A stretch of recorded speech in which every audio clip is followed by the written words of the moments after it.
It's a new effort to help ease that worker shortage in Nebraska. Laura Samble is on your side with how state business leaders are getting together to push for change at the national level.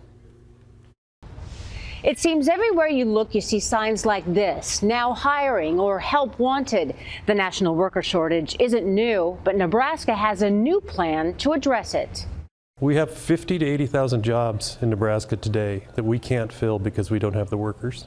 Brian Sloan, president of the Nebraska Chamber of Commerce, knows the worker shortage problem all too well.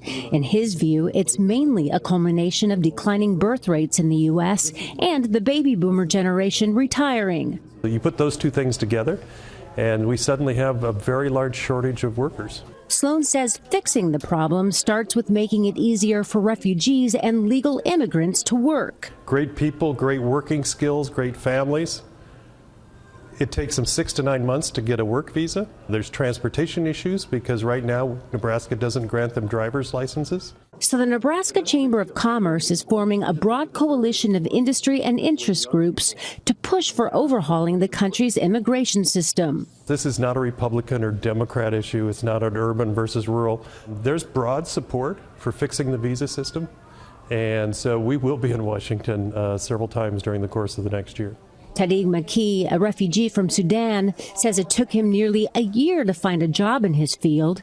He has 2 master's degrees, but started in the U.S. workforce as a cashier at Walmart. I thought it's very hard to get a job. As my experience, I have more experience, but I have to start from zero. Not to mention, he had to find affordable housing and childcare, issues the chamber also plans to face head-on in the upcoming year.